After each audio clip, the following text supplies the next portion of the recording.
पड़ेगा। नहीं जानते? पेपर पढ़ते हो? न्यूज़पेपर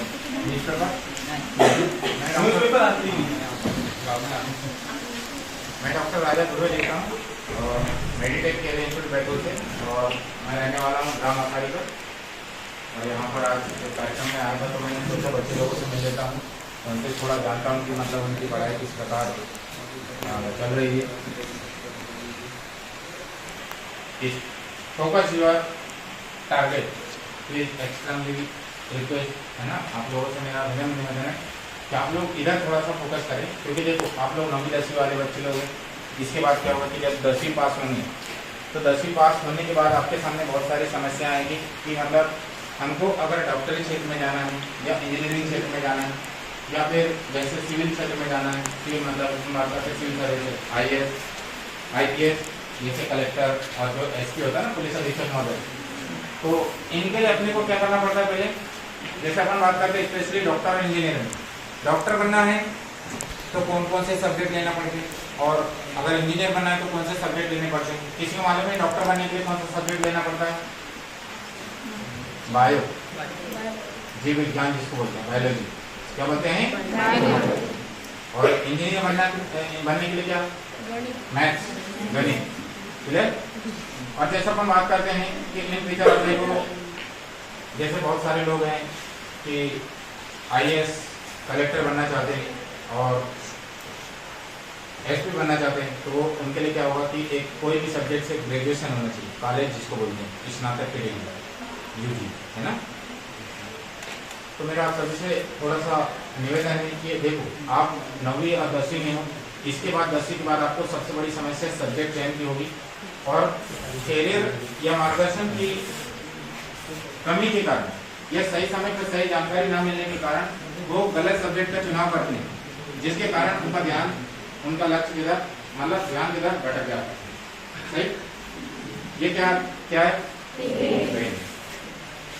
ये पेन है जिसके कारण इसको पहचानते हैं। रिफिल और रिफिल में है इंक, जिसको बोलते हैं जान। रिफिल में अगर इंक खत्म होगी तो ये है बेजान। इंसान के अंदर का अगर आत्मा खत्म हो गया तो वो भी है बेजान। सही। तो वैसे ही क्या होता है, स्टूडेंट की सबसे बड़ी समस्या ये है कि अगर सही समय पर उनको सही मार्गदर्शन मिले तो मेरा ऐसा मानना है कि वो सही समय पर बेहतरीन जगह पे, बेहतरीन लक्ष्य पे जा सकते हैं। लेकिन होता क्या है कि आप ग्रामीण अंचल के बच्चे, बहुत सारे मैं बात कर रहा हूँ, यहाँ पे भी बहुत ही कम लोग आए होंगे बाहर से जो डॉक्टर इंजीनियर बन के या कोई अधिकारी जो तुमको बताए होंगे कि मतलब इस क्षेत्र में जाने के लिए कौन सा। किसी ने बताया क्या? नहीं बताया ना। और आपने जानने की भी कोशिश नहीं की। सही। देखो सबसे पहले तो बात यह है कि हमारे अंदर जिज्ञासा, जिज्ञासा का मतलब होता है किसी चीज को जानने की इच्छा। सभी लोग जैसे मैं बात कर रहा हूँ, थोड़ा सा ना से नजर मेरे क्या ना रहूँ, सभी जवानों से नवा निवेदन है कि सभी नजर मिलाएं।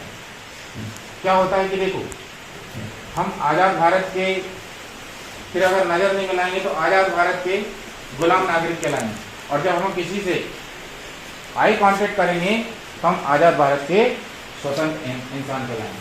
सही, या नागरिक कहलाएंगे। सही। तो हम आजाद है बोले तो स्वतंत्र या गुलाम है? तो स्वतंत्र अगर हो तो इधर देखेंगे। समझ में आ रही कि नहीं? हम आपको कुछ पूछने के लिए नहीं है, हम आपको कुछ बताने के लिए है। सही। समझ में आ रही कि नहीं? पढ़ने लिखने का तरीका कैसा है आपका, मतलब यहाँ से जब जाते हो, मतलब यहाँ से जब छुट्टी होती है तो घर में कितना टाइम आप सेल्फ स्टडी में देते हो, मतलब कितना स्वयं अध्ययन करते हो? कोई बताएगा, कोई 2 घंटे पढ़ रहा होगा, कोई 3 घंटे पढ़ रहा है, कोई 4 घंटे पढ़ रहा होगा। आप लोग कितने घंटे पढ़ाई करते हो? 2 घंटे। 2 घंटे नहीं, 2 घंटे से थोड़ा सा ज़्यादा पढ़ाएं, क्योंकि क्या होता है देखो 2 घंटे में तो आप लोगों के 2 सब्जेक्ट में नहीं हो पाएंगे, अच्छे से रिवाइज करोगे, लेकिन बार बार याद करना पड़ता है, बार बार अपन भूल जाते हैं। तो कोशिश ये करें कि उसको बार बार लगातार नहीं पढ़ने का, मतलब आप आधा घंटा कोई सब्जेक्ट को दे रहे हैं, फिर उसके बाद थोड़ा सा आराम कर लें, उसके बाद फिर आधा घंटा दूसरा सब्जेक्ट पढ़ें। अभी आप 9वीं 10वीं में इसीलिए बोल रहे हैं, लेकिन जब कॉलेज के बाद हो जाओगे तो आपको तो 18 घंटे पढ़ने की जरूरत पड़ेगी, लेकिन आपको अभी कम से कम 3 से 4 घंटे लगातार पढ़ाई करना है, और ये धीरे धीरे धीरे धीरे बढ़ाना है। जैसे अपन कैसे बोलते हैं कि आज किसी स्टूडेंट ने 100 मीटर की दौड़ लगाई, सही। फिर वो एकदम से कल 150 में जाएगा, फिर बढ़ाते जाएगा, एकदम से वो 1000 नहीं दौड़ेगा, 1000 किलोमीटर या 100 किलोमीटर थोड़ी ना दौड़ेगा, वो धीरे धीरे रफ्तार बढ़ाना पड़ेगा। सही। अपन जब कभी गाड़ी चलाते हैं, कई सारे लोग तो गाड़ी चलाते आते हुए एक्सीलेटर देते हैं, सही, तो धीरे धीरे धीरे धीरे, लेकिन जैसे घाट आती है तो उसमें गेयर चेंजेस हो जाते हैं, बराबर जगह आता है तो उसमें गेयर चेंजेस हो जाते हैं, घाट चढ़ने के लिए अलग गेयर लगता है, समतल के लिए अलग काम करता है। सही।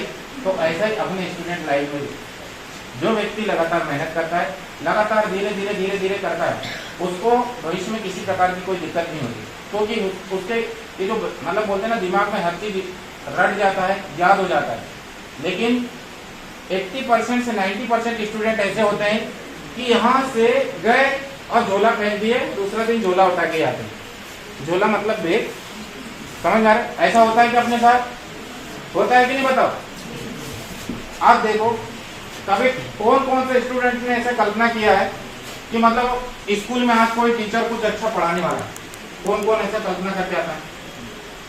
हाँ, चलो किसी ने नहीं किया, कोई दिक्कत नहीं। अब ये बताओ कि मान लो तुम्हारे घर में कोई त्योहार है, दीपावली हो या होली हो, कुछ भी हो, तो हम सोचने लगते हैं कि नहीं, स्पेशली दीपावली जब होता है, दीपावली का त्यौहार जब मनाते लोग, तो उसमें सोचते हैं कि यार अपने को रंगोली डालना है, सही, अपने को ये बनाना है, सही।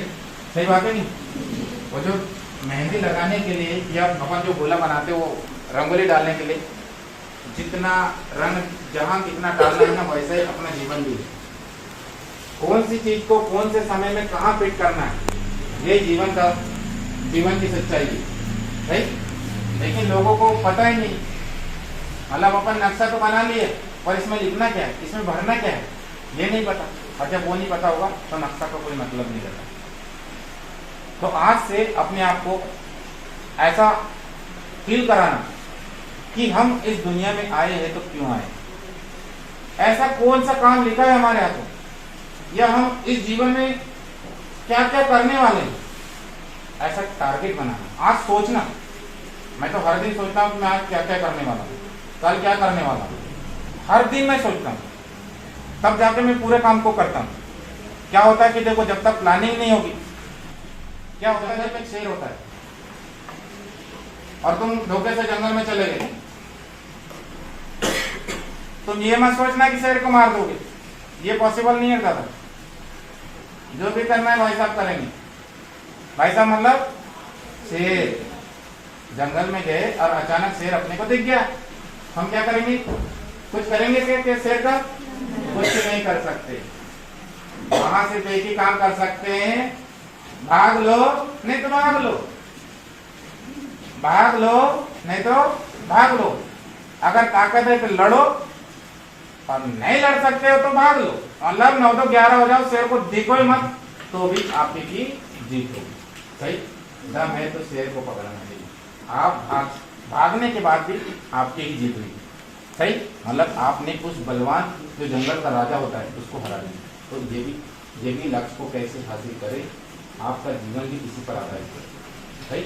आज 10वीं पढ़ रहे हैं, आपके पास 5 से 6 सब्जेक्ट होंगे, लेकिन कैसे पढ़ना है?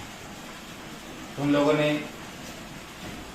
पढ़ा होगा, विज्ञान पढ़ रहे होंगे, सही। इंसान एक छोटी सी कोशिका से बनता है और धीरे धीरे वो ऊतक में कन्वर्ट होता है, ऊतक फिर अंग में परिवर्तित होता है, और अंग तंत्र में, और अंग तंत्र जब हो जाते हैं तो ये शरीर बनता है, और शरीर बनता है तो हमारा ये शरीर काम करता है। हाथ कुछ अलग काम करेंगे, मुंह कुछ अलग काम करेगा, कान कुछ अलग काम करेंगे, आँख कुछ अलग काम करेंगे, ये अपने जो पैर है कुछ अलग काम करेंगे, पेट कुछ अलग काम करेगा, सही।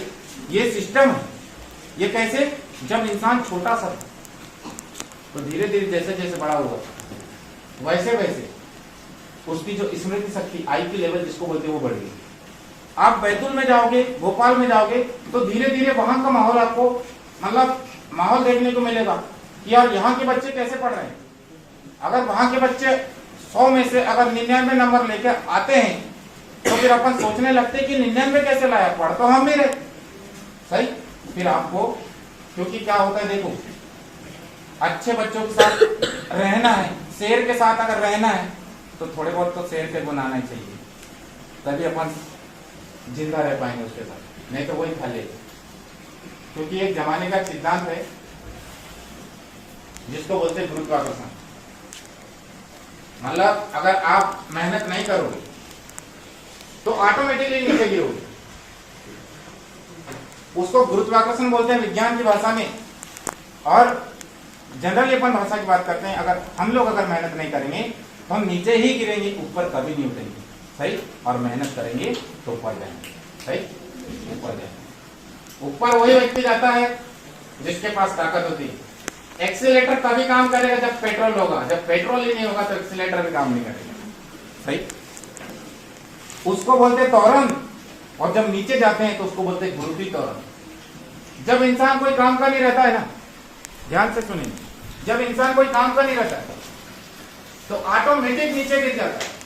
मतलब धरती में एक बल है गुरुत्वाकर्षण जो हर व्यक्ति को खींचता है, चाहे वो न्यूटन का थर्ड वो बोलता है ना, एक न्यूटन जब खोज कर रहे थे गुरुत्वाकर्षण बोले तो गति के लिए, तो उन्होंने देखा कि सेब का फल है वो नीचे क्यों गिरा, क्योंकि इंसान थकने के बाद कोई काम का नहीं रहता, वो नीचे गिरता है। फल भी नीचे गिरेगा और इंसान की भी एज सब खत्म हो जाएगी, सब कुछ दुनियादारी, उसके बाद वो भी कोई काम का नहीं रहता, उसको भी नीचे जाना पड़ेगा। This is the secret of success. यही सफलता का राज क्या है, सफलता का। अगर आप इस चीज को जानते हो, इस चीज को मानते हो, तो आपको मेहनत करना पड़ेगा इधर जाने के लिए, ऊपर जाने के लिए। अगर ऊपर नहीं जाओगे तो ऑटोमेटिक नीचे जाओगे। ये पेन गिर रहा है, देखो ये इधर ये कर रहा हूं, ऊपर भेजने का मेरे को एनर्जी लग रहा है, ताकत लग रहा है, लेकिन पेन नीचे गिर रहा है, वो ऑटोमेटिक गिर रहा है। इसी को बोलते गुरुत्वाकर्षण। अगर हम मेहनत नहीं करेंगे तो हम भी नीचे हो जाएंगे, कोई काम के नहीं रहेंगे। तो इन्हीं में से भविष्य में बहुत सारे अच्छे अच्छे अधिकारी बनेंगे, डॉक्टर, इंजीनियर, अधिकारी बनेंगे। और जो लोग मेहनत नहीं करेंगे वो लोग पीछे रहेंगे, दर्शक बन के। कभी पिक्चर देखते हो आप? कौन कौन पिक्चर देखता है? कभी देखा करो, देखते होंगे लोग, मुझे नहीं बोल रहा हूँ, सब देखते भाई, आजकल बारीक बारीक बच्चे भी देखते पिक्चर। सही। तो पिक्चर देख के ना उससे सीखें, कैरेक्टर में घुसे। कैरेक्टर का मतलब होता है कि एक हीरो इतने सारे गुंडों को कैसे मारता है। देखो इस दुनिया में दर्शकों की कोई वैल्यू नहीं है, कहीं कहीं रहती भी होगी, लेकिन रहती में जब दर्शकों की वैल्यू नहीं रहती। तो मैं तो बोल रहा हूँ भैया, एक्टर बने, कलाकार बने। और कलाकार कैसे बनेंगे? जब हमारे अंदर की कला को और कला को हम पहचानें। सही। कला को जिसने पहचान लिया वो कलाकार कहलाता है। एक छोटी सी पंक्ति तो नहीं, पर एक वर्ड है, जो हाथ से मेहनत करता है वो मजदूर कहलाता है।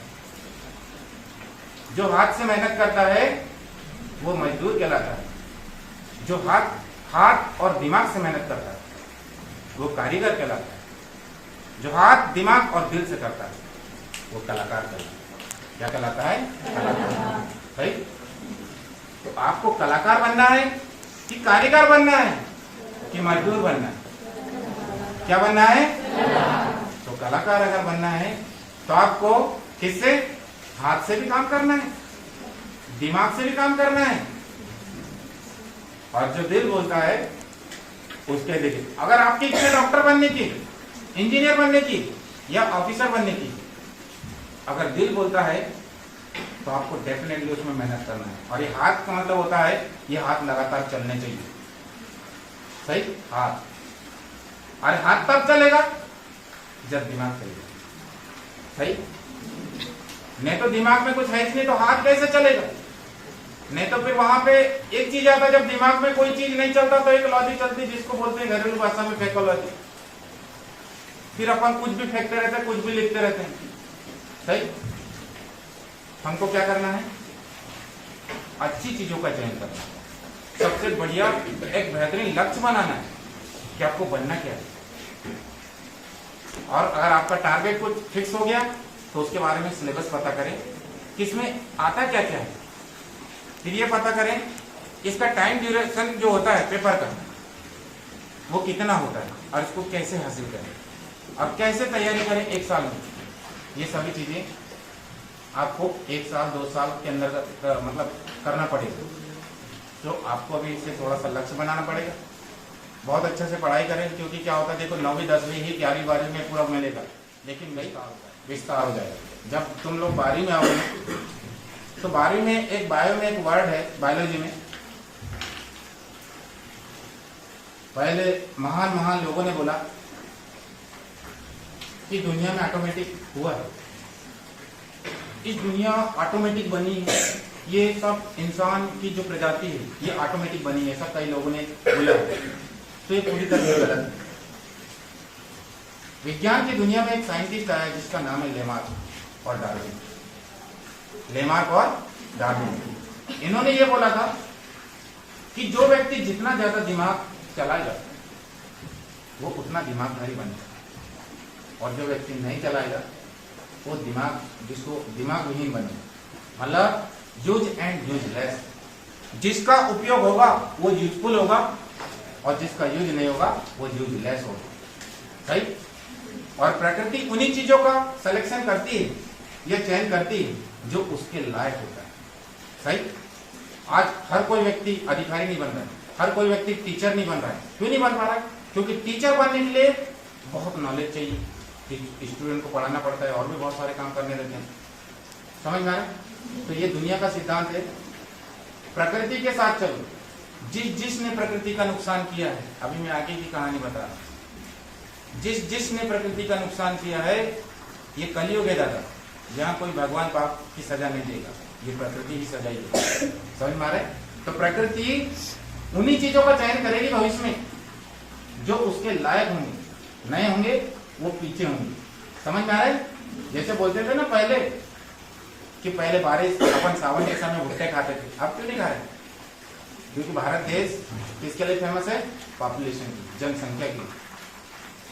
मतलब यहाँ पे एक अनार 100 बीमार, एक नौकरी और हजारों लोगों की लाइन लगी। समझ में आ रहा है? भारत देश में जनसंख्या बहुत ज्यादा होगी, जिसके कारण ये वनों का लगातार ये कटाई चालू है, जिसके कारण बारिश नहीं हो पा रही, जिसके कारण टेम्परेचर बढ़ रहा है, जिसके कारण बेमौसम बारिश हो रही है। ठीक है ना? बेमौसम मतलब गर्मी में भी बारिश हो रही, कभी सर्दी में भी बारिश हो रही, कभी कहीं पे भी बारिश हो रही, नहीं तो कभी हो ही रही। अभी देखिए ना, ये क्या है? ये ग्लोबल वार्मिंग है। दुनिया की शुरुआत जल से हुई थी और समाप्ति भी जल में ही होगी। ये और आप देख रहे हैं, आप ग्लोबल वार्मिंग के बारे में शायद 9वीं 10वीं में कहीं होगा तो उसमें पढ़ना, ये धीरे धीरे धरती पूरी डूबते जाएगी और फिर बोलते ना कि मंजिल तो यही थी लेकिन वहां आते आते पूरी जिंदगी गुजर गई। तो वही अगर भारत देश में अगर प्रदूषण को रोका नहीं गया, भारत देश में और साथ में पूरे विश्व में अगर जलवायु परिवर्तन या ग्लोबल वार्मिंग को रोका नहीं गया, तो आने वाला जो समय होगा ये बहुत विकट होगा। और इसी को बोलते हैं, इसी के कारण जल प्रलय होगा। और ग्लोबल वार्मिंग जब होगा तो क्या होगा इसकी कल्पना नहीं कर सकता। कभी तुम लोग को देखना कोई बाढ़ कैसी चलती, बाढ़ देखा पूरे नष्ट घर वो सब डूब जाते हैं, घर द्वार सब, जंगल वंगल सब। तो यही भविष्य में हो सकता है। तो हमको क्या करना है? अब यहाँ से पढ़ाई की बात होती तो हर वर्ष हमको प्लांटेशन भी करना है। प्लांटेशन का मतलब होता है वृक्षारोपण करना है और लगा के फोटो खिंचा के उसको छोड़ना नहीं। 1 साल तक उसकी केयर करना है, देख देख करना है, ताकि 1 साल के बाद वो खुद ही पनप जाए। सही। ताकि हमको आज व्यक्ति निर्जीव चीजों को भी मालूम छाव में खड़ी करता है, मोटरसाइकिल, और पेड़ ही नहीं रहेगा तो कहाँ खड़े करेगा? अंदर थोड़ी ना लाएगा, इधर स्टूडेंट बैठते हैं। सही। तो इसलिए हमारे आसपास पड़ोस में सभी लोगों को क्या सजेस्ट करें? पेड़ पौधे लगाएं और ज्यादा से ज्यादा जल को संरक्षित करने के लिए प्रेरित करें। जो मतलब वाटर हार्वेस्टिंग सिस्टम, जो घर के आजू बाजू जो गड्ढे रहते हैं, घर का पानी नीचे गिरता है और वो वहां जाता है। सही। समझ में आ रहा है? तो आपको इन सभी चीजों के बारे में भी जानकारी होना चाहिए और उम्मीद करता हूँ कि मतलब आप लोग बहुत अच्छा आगे बढ़ोगे और कुछ अच्छा लक्ष्य लेकर अपना अपने मम्मी पापा का नाम, समाज का नाम और गांव का नाम और जिले का नाम करोगे कि नहीं? चलो बहुत बहुत बधाई आपको, शुभकामनाएं। और उम्मीद करते हैं कि यहाँ पर आप पढ़ने के लिए आए हो तो केवल पढ़ाई का काम कीजिए, क्योंकि स्टूडेंट लाइफ दोबारा नहीं आता। जिसने स्टूडेंट लाइफ में मेहनत कर लिया है, लोगों की लाइन उसके पीछे, वो किसी के पीछे नहीं। ये फैक्ट है, मेरा खुद का एग्जांपल देता हूँ। जिसने स्टूडेंट लाइफ में मेहनत किया है, जो अच्छा काम करता है उसके साथ पब्लिक होती है। और आपको, आप यूथ हो, भारत देश का भविष्य हो, सही, तो आपको केवल और केवल मेहनत करना है। इतने सारे बच्चे जब इस क्षेत्र से जाओगे तो तुम्हारा गांव का नाम कितना डेवलप होगा, सही, कितना विकसित होगा, कितने सारे बच्चे इस गांव से नौकरी में हैं, सही होगा कि नहीं होगा, बताओ। तो यही उम्मीद के साथ मैं आप सभी से मतलब विदा लेना चाहूँगा और शुभकामनाएं देना चाहूँगा कि अब जब भी कुछ नेक्स्ट कोई कार्यक्रम होता है तो हम जरूर आएंगे आपके पास।